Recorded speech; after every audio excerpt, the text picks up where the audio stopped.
Cricket रसिको नमस्कार। आज खुश तो बहुत होंगे तुम हाय। अमिताभ बच्चनचा हा डायलॉग प्रकर्षाने जाणवतोय, तुम्हालाही जाणवतोय ना? नमस्कार, मी विवेक कुलकर्णी आपल्या क्रिकेट गप्पा या तुमच्या आमच्या खास कार्यक्रमात पुन्हा एकदा आज तुमच्या समोर। मंडळी, भारतीय संघाबाबत no one can predict at any time anywhere about Indian team, हे असं ठामपणे आपल्याला म्हणता येईल।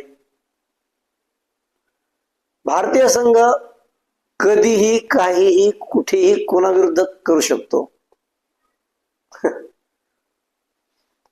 सिद्ध झालं ना, मी काय सांगणार, तुम्ही काल पाहिलं। पहिल्या मॅच मध्ये 350 अधिक रन केले, 17 धावांनी कसे बसे जिंकलोत। दुसऱ्या धावात ऑलमोस्ट 360 धावा केल्या, दणदणीत हारलोत आणि 3-0 मालिका जिंकायची संधी होती, तिथं घालवलीच। 1-1 ने मालिका बरोबरीत आणली आणि हाकनाक आपल्यावरच टेन्शन वाढवलं। बरं, हे आजच नाही मंडळी, कित्येकदा भारतीय संघ हातातोंडाशी आलेले विजय घालवतो। जेव्हा गरज असते तेव्हा सांघिक खेळ करत नाही आणि आपल्या हाताने आपल्या पायावर धोंडा पाडून घेतो। पण हेही तितकंच खरंच की जेव्हा वेळ येते तेव्हा भारतीय संघ पुन्हा जागा होतो, खडबडून जागा होतो आणि मग त्या जागा झाल्यानंतर समोरच्यांचे काय हाल होतात काल टेम्बा बाबा मला कळलं असेल। खर तर म्हणजे क्रिकेट हा खेळ नेहमीच नशिबाचा म्हटला जातो, अनिश्चितीचाही म्हटला जातो। तब्बल 20 सामने हारल्यानंतर मंडळी आपण टॉस जिंकला आणि शकून अपशकून मानणाऱ्या लोकांसाठी मला खास सांगा वाटतं की राहुलने डाव्या हाताने टॉस केला, उडवला आणि भारतीय संघाने टॉस नाणेफेक जिंकली। आणि जशी नाणेफेक जिंकली ना मंडळी, टोटल भारतीय संघाची the whole body language has been change. पहिल्याच एक षटकाच्या म्हणजे किंवा 1-2 षटकातच अर्शदीपनी भारतीय संघाला पहिलं यश मिळवून दिलं आणि दक्षिण आफ्रिकेची म्हणजे पहिला धक्का दिला। पण त्यानंतर टेम्बा बाउमा आणि क्विंटन डिकॉक, मंडळी क्विंटन डिकॉक बद्दल मी अगदी थोडक्यात सांगतो। हा माणूस ना अत्यंत वेगळा आहे। ह्या अतिशय प्रतिभावंत कलावंत खेळाडू म्हणतो मी, कारण कुठलाही खेळाडू हा एक आर्टिस्टच असतो। क्विंटन डिकॉकने मंडळी तुमच्या माहितीसाठी सांगतो, खरं तर हे वैयक्तिक गोष्टीत बोलायला नाही पाहिजे पण सांगतो, चीअर लीडर बरोबर त्याने का लग्न केलेलं आहे आणि क्विंटन डिकॉकने अकाली निवृत्ती जाहीर केली होती।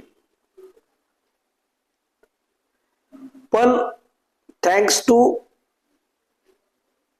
हिम त्यालाच द्यायला पाहिजे ना धन्यवाद, त्याला त्याचा निर्णय बदलाव असं वाटला आणि त्याने जागतिक क्रिकेटचा खरोखरच फायदा केला, कारण अत्यंत गुणवान खेळाडू आहे। कुठल्याही गोलंदाजाला कुठेही भिरकून देण्याची ताकद त्याच्या मनगटात आहे, बॅटमध्ये आहे आणि जिगरामध्ये आहे। काल जे त्यांनी उत्तुंग षटकार मारले मंडळी, कुलदीप यादव, जडेजा, हर्षदीप, हर्षित राणा आणि प्रसिद्ध कृष्ण मार खाण्यासाठी प्रसिद्ध आहेत। भले ते विकेट मिळत असतील पण त्यांना षटकार मारणं फारसं काही अवघड नाही। पण त्यांनी कुलदीपला, जडेजाला जे 6 मारले आणि जी जिगरा दाखवला ना मंडळी, कमाल कमाल कमाल। आणि हा जगातला केवळ दुसराच खेळाडू ज्याने भारताविरुद्ध 7 एकदिवसीय शतक केलेत। कालचं त्याचं 23वं शतक होतं। टेम्बा बाउमा लोकांना कसं वाटतं त्या मंडळी, त्याचा ऍटिट्यूड कसं वाटतं, काल विराट कोहलीने त्याचा कॅच घेतल्यानंतर जी त्याची नक्कल केली आणि मला खरंच तुम्हाला सांगतो इतकं आनंद वाटला। विराट कोहली जेव्हा फॉर्म मध्ये असतो, जेव्हा त्याची बॉडी लँग्वेज बघण्यासारखी असते, इतर खेळाडूंची नकला करणं, मैदानावरील असंख्य प्रेक्षकांना आपल्या आनंदात सहभागी करून घेणं, विराट कोहली इतकं आजच्या काळात कोणाला जमत नाही। He is a superstar by all means. त्याची अशी ऍक्शन केली त्यांनी म्हणजे आणि म्हणजे जेव्हा बॅट बोलते ना तेव्हा मग तुमचं सगळं चालून जात। मग ते गंभीर बरोबर हस्तांदोलन किंवा मिठी न मारता बाहेर जाण्याचे अफवा असोत किंवा शतक मारल्यानंतर जंप करणं हवेतली, कितीतरी उंच जंप गेली म्हणे त्यांनी, त्या जंपची जगभर तारीफ झाली। आणि या विराट कोहलीला शोभतं। तुम्ही चेतेश्वर पुजारा, अजिंक्य रहाणे किंवा महेंद्रसिंग धोनीकडून अपेक्षित करत नाही, तुम्ही हे अपेक्षा ठेवता त्या फक्त विराट कोहलीकडून, आणि म्हणूनच त्याला जागतिक क्रिकेटचा किंग कोहली म्हटलं जातं. तर त्या टेम्बा बाउमाची आणि डिकॉकची भागीदारी फुलली आणि भारतीय संघ आज पुन्हा एकदा म्हणजे आपला कार्यक्रम करून घेणं असं वाटायला लागलं होतं. पण जडेजाने ती जोडी तोडली आणि त्यानंतर प्रसिद्ध कृष्णाने आधी जबरदस्त मार खाल्ल्यानंतर आपल्या दुसऱ्या स्पेलमध्ये चांगली गोलंदाजी केली आणि भारतीय संघाला सामन्यात परत आणलं. आणि त्यानंतर उर्वरित काम कुलदीप यादवने केलं. पुन्हा एकदा त्यांनी 4 विकेट घेतल्या. त्याला प्रसिद्ध कृष्णाने 4 विकेट देत उत्तम साथ दिली आणि भारतीय संघाने दक्षिण आफ्रिका संघाला केवळ 270 मध्ये गारद करून अर्धी लढाई जिंकली होती. कारण 350हून अधिक म्हणजे 340हून अधिक धावा भारतीय संघाने या मालिकेत 2दा केल्या होत्या. त्यामुळे असं कुठेतरी वाटतच होतं की भारतीय संघ विजयाच्या जवळ आहे आज. पण क्रिकेटमध्ये कधीही काही होऊ शकतं, हे जे नेहमी नेहमी नेहमी नेहमी म्हटलं जातं, मलाही म्हणावं लागतं, तुम्ही ऐकताय माझ्या तोंडून, पण हे मी म्हणत नाही, हे क्रिकेटमध्ये अनेक मोठमोठ्या समालोचकांनी म्हणून ठेवलेलं वाक्य. त्यामुळे असं वाटत होतं की सामना कुठल्याही बाजूला जाऊ शकतो, कारण 270 रन डिसायडेड मॅच मध्ये म्हणजे निर्णायक सामन्यात भरपूर मोठी धावसंख्या होती, म्हणजे जिंकण्यासाठी पुरेशी अशी धावसंख्या होती. पण रोहित शर्मा आणि यशस्वी जायस्वाल, मला यशस्वी जायस्वालवर 2 मिनिट बोलायचं. यशस्वी जायस्वालवर मीच मागच्या व्हिडिओत टीका केली होती. मंडळी, आपण भारतीय लोक, मी नेहमी म्हणतो की आपण फार मेंदूपासून विचार करतो, आपण नेहमी हृदयापासून विचार करतो. आपल्याकडं अपयश आलं की जहरी टीका करायची, यश मिळालं की डोक्यावर घ्यायचं. मी काय अपवाद नाही, मीही त्याच्यातलाच आहे. पण यशस्वी जायस्वालने काल ज्या पद्धतीत फलंदाजी केली त्याने दाखवलं की तो तिन्ही फॉर्मॅटचा खेळाडू आहे.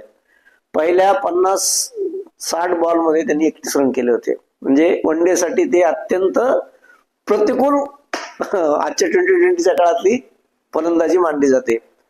पण त्या दरम्यान काय केलं त्यांनी, स्वतःला सेट केलं. म्हणजे गावस्कर नेहमी सांगतो की तुम्ही सेट व्हा. एकदा तुम्ही मैदानावर सेट झाले की मग कुठलाही बॉलर तुम्हाला स्वतःहून आउट करू शकत नाही, जोपर्यंत तुम्ही स्वतः बाद व्हायचा प्रयत्न करत नाही.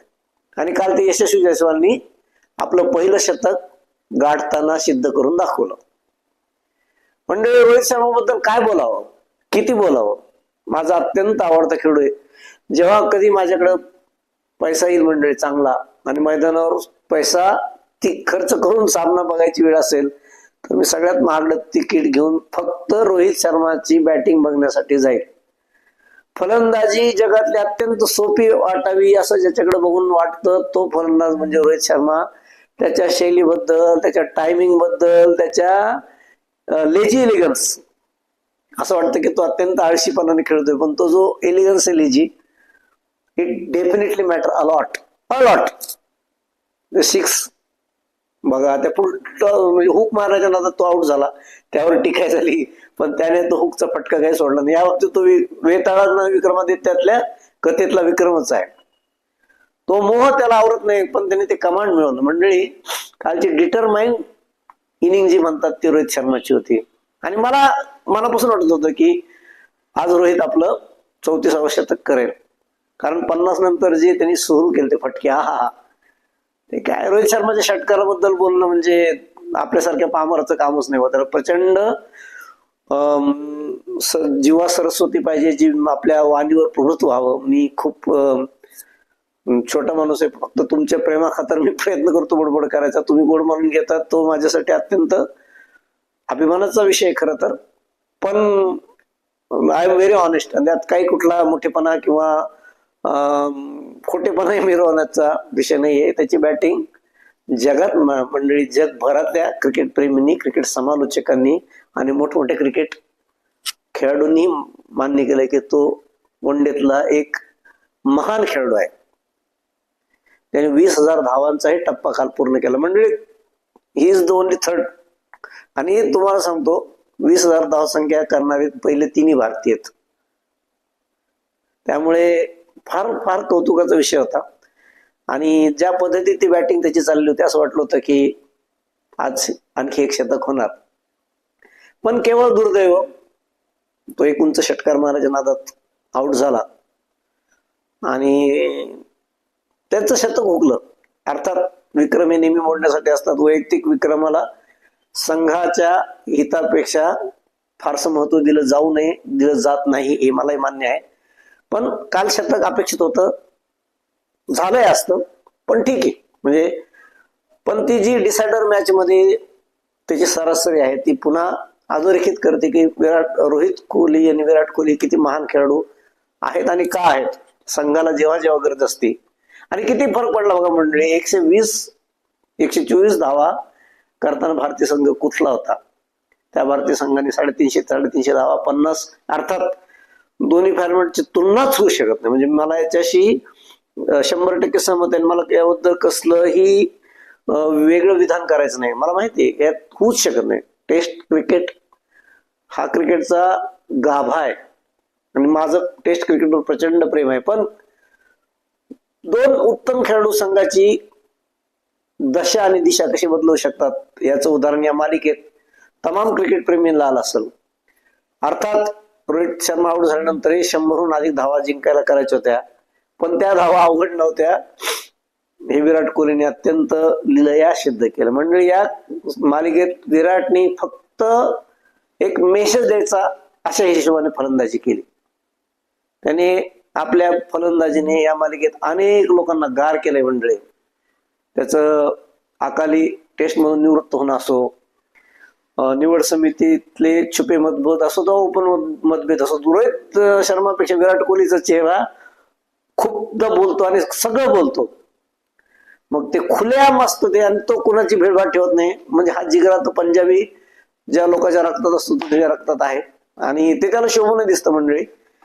पण या संपूर्ण मालिकेत त्यांनी जी फलंदाजी केली, खूप दिवसानंतर विराट कोहली दिसला.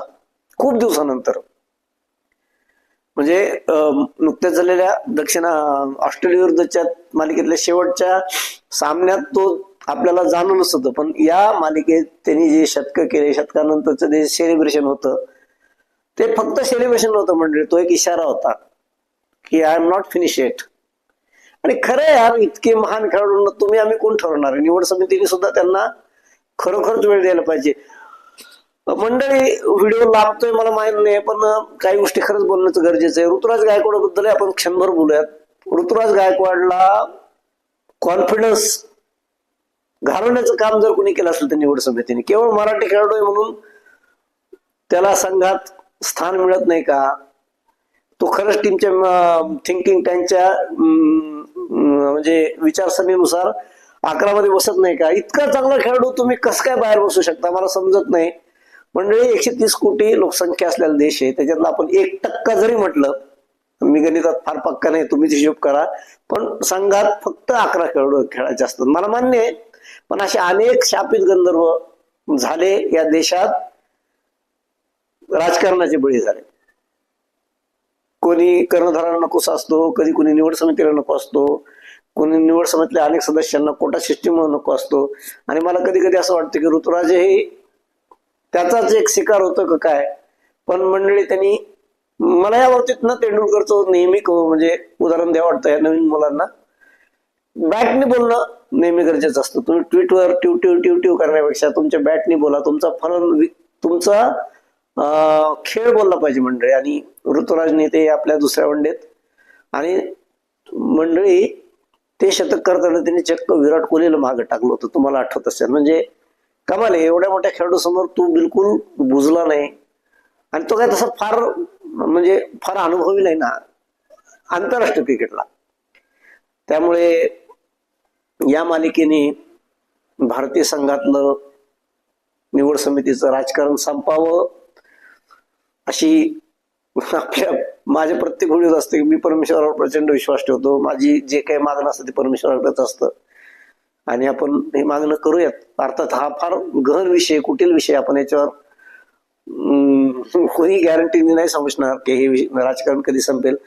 पण मंडळी, एकंदरीतच विराट कोहली आणि रोहित शर्मा आपल्या कारकिर्दीच्या अखेरच्या टप्प्यात आहेत, पण त्यांना त्यांचा निर्णय घेऊ द्यावं इतकंच या निमित्ताने आपल्याला निवड समितीकडे आपलं मागणं पोहोचावं.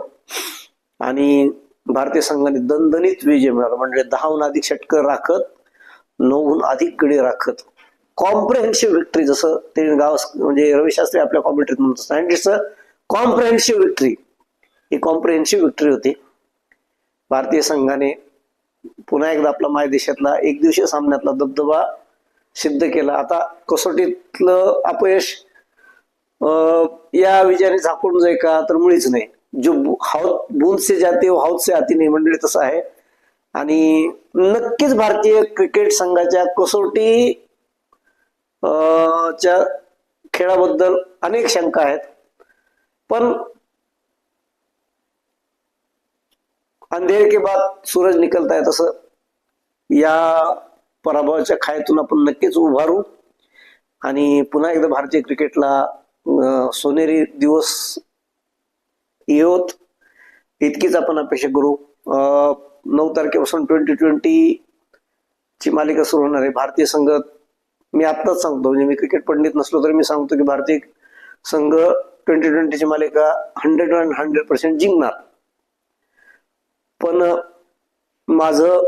मी नेहमी सांगतो की माझं कसोटी क्रिकेटवर खूप प्रेम आहे आणि कसोटी क्रिकेटचा खेळ मी नेहमी माझं सगळं काही सोडून पाहतो. हल्ली माझ्या कामाच्या व्यापामुळे मला थोडं प्रत्येक बॉलनं बॉल बघणं अवघड होतं, पण तरी मी सांगतो की कसोटी क्रिकेटमध्ये भारतीय संघाने आपलं कमबॅक करून दाखव. आता इथून पुढचे सामने थोडे उशीर आहेत आणि आता भारतीय संघाचं कसोटी क्रिकेटच्या अंतिम सामन्यात खेळणं काहीस गणित सरासरीनुसार अवघड आहे, पण क्रिकेट हा खेळ चमत्काराचा आहे आणि नक्कीच काहीतरी चमत्कार व्हावा आणि भारतीय संघ या पराभवांच्या धक्क्यानं सावरावा आणि त्यांनी उमेद जागवत सगळा वचपा काढून एक चमत्कार घडवावा आणि अंतिम सामन्यात पुन्हा एकदा प्रवेश करावा आणि ऑफकोर्स भारतीय संघाला कसोटीचं विश्वविजेतेपद मिळवून द्यावं. यापेक्षा वेगळं मागणं काय आहे आपलं. मंडळी, आपल्या प्रेमाबद्दल मी मनापासून कृतज्ञ व्यक्त करतो. माझ्याकडे खरंच शब्द नाहीत. मी तसा खूप छोटा माणूस आहे, पण तुम्ही फार माझ्या क्रिकेट गप्पाला प्रेम दिलं. ते प्रेम असेच बरकरार राहो एवढीच आशा, विनंती. आणि मागे सांगितलं तसं माझं पिंपरी चिंचवड या चॅनेलला लाईक करा, शेअर करा, सबस्क्राईब करा, वाचत चला आणि आपल्या परिसरातल्या आपल्या खात्रीच्या बातम्या आमच्यापर्यंत पोहोचवा. आम्ही त्याला न्याय देण्याचा नक्कीच प्रयत्न करू. भेटत राहू वेगवेगळ्या उपक्रमाच्या माध्यमातून माझं पिंपरी चिंचवड या चॅनलमध्ये. तोवर धन्यवाद.